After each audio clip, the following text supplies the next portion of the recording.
Rendez-vous sur minu-academy.com ou sur le lien en description pour apprendre l'arabe facilement avec moi. Je t'offre gratuitement le niveau 1.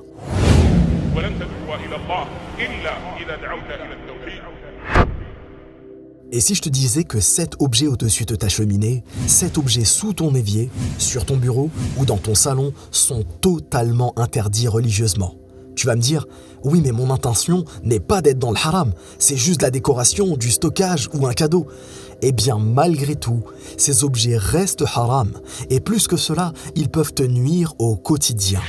Voici donc 5 choses qui dans ton habitat te parasitent, 5 choses à sortir de chez toi très vite. Numéro 1, les pierres de protection, les objets astrologiques ou l'horoscope. On est d'accord qu'il ne viendrait à l'idée d'aucun musulman renseigné d'introduire chez lui des cartes de tarot, des pseudo-pierres de protection ou même un horoscope qui prétend connaître le futur selon le signe astrologique. Mais malheureusement, vous allez voir que l'on peut tous, indépendamment de notre volonté, outrepasser cet interdit et exposer notre entourage à ces péchés immondes. Je vais être honnête, la première fois que j'ai eu un horoscope entre mes mains, j'étais encore enfant. Et cet horoscope apparaissait dans un journal quotidien gratuit qu'un membre de ma famille avait amené chez nous. Et clairement, introduire du shirk chez soi n'était pas dans l'intention de mes proches. Pourtant, ce journal était bel et bien là. Et comme tout enfant curieux, je me suis mis à feuilleter ce journal jusqu'à tomber sur ce fameux horoscope.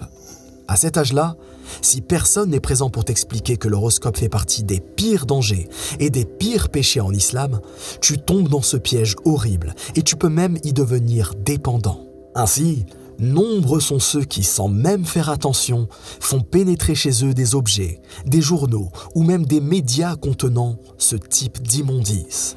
Et si à l'instant où je te parle, tu penses que j'exagère, c'est que tu n'as pas estimé Allah à sa juste valeur. Laisse-moi te donner un exemple en te posant une question, mais pose après la question pour donner ta réponse en commentaire.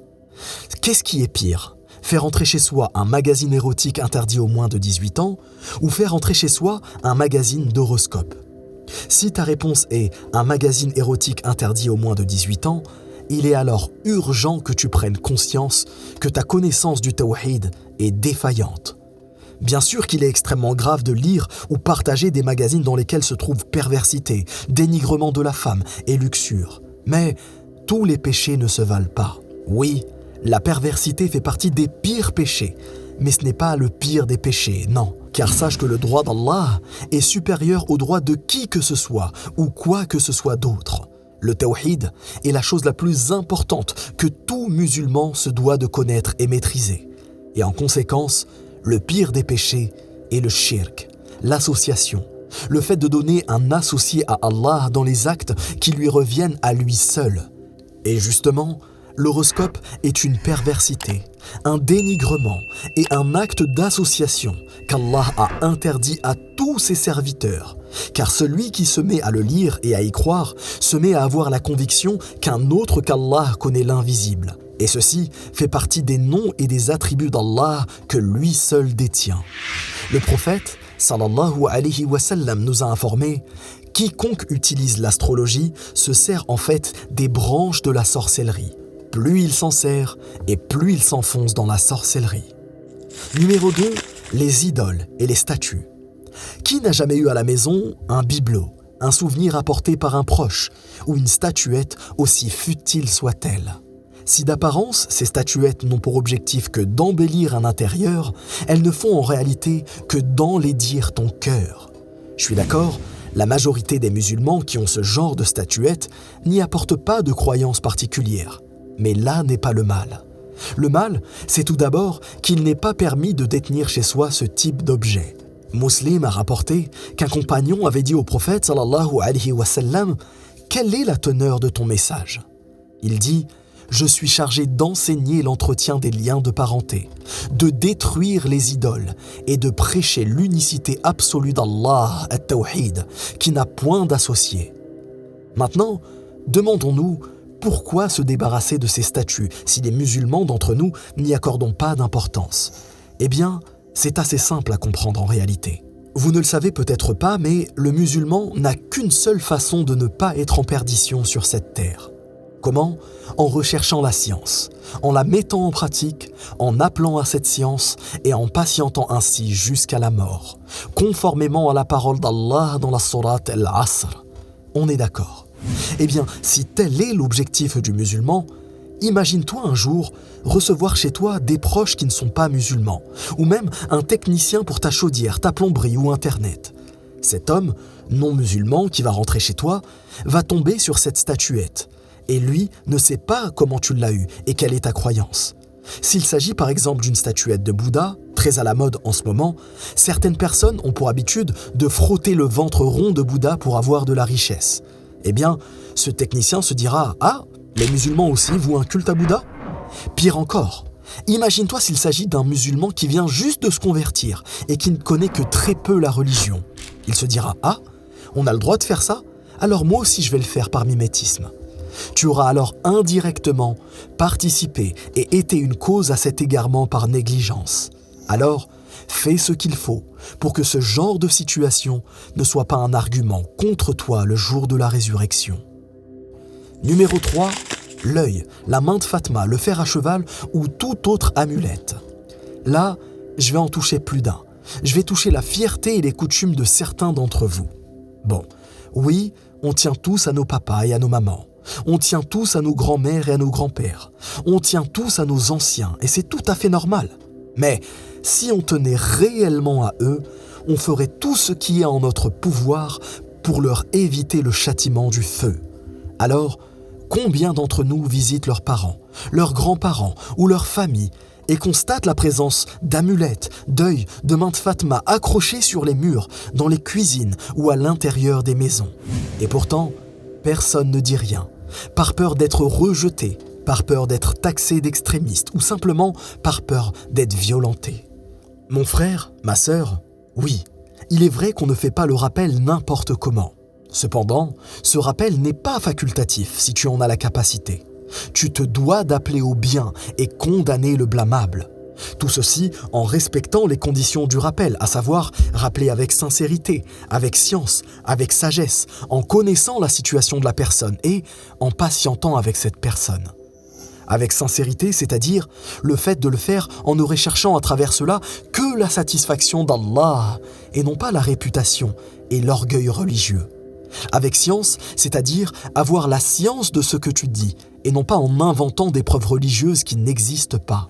Avec sagesse, c'est-à-dire le faire avec douceur, bienveillance et stratégie. En connaissant la situation de la personne, c'est-à-dire en adaptant ton discours à la personne en face de toi, car tu ne t'adresseras pas de la même façon à un enfant de 4 ans qu'à un adulte de 28 ans par exemple. Enfin, en patientant car il est obligatoire, mon frère et ma sœur, d'être régulier et patienté dans ton rappel, même si la personne ne met pas en pratique immédiatement ce que tu viens de lui conseiller, avec preuve. Tu dois savoir que ces amulettes accrochées chez ces personnes sont très souvent considérées comme des objets de protection en dehors d'Allah, et ceci même chez les musulmans. Ne te dis pas un seul instant qu'il s'agit de décoration et que la personne que tu connais dans cette situation ne détient cet objet que par décoration, non. D'après Uqba ibn Amir radiyallahu anhu, qui dit « Je suis venu voir le prophète sallallahu alayhi wa sallam avec un groupe de 10 cavaliers. Il a reçu le serment d'allégeance de 9 d'entre nous et s'est abstenu concernant le 10e. Ils ont dit « Qu'y a-t-il le concernant ?»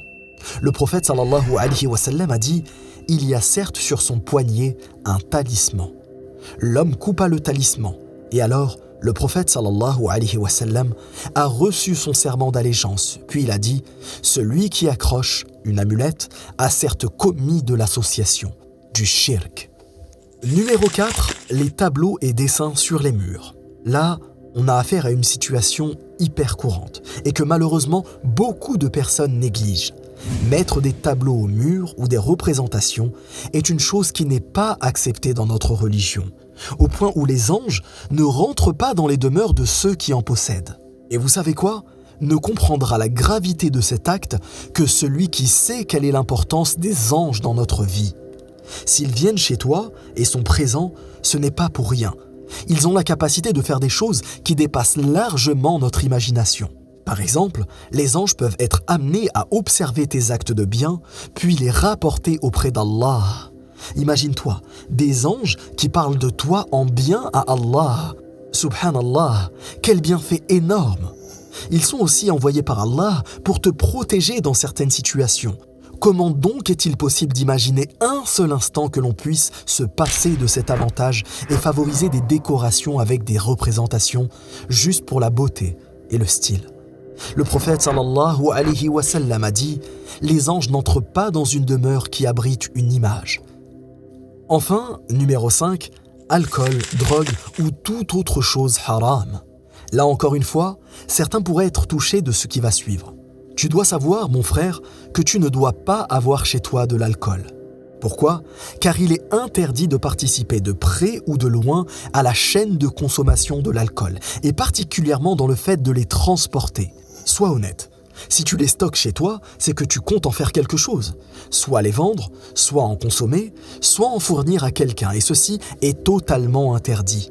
Si ton objectif est de les détruire, alors là, c'est effectivement différent.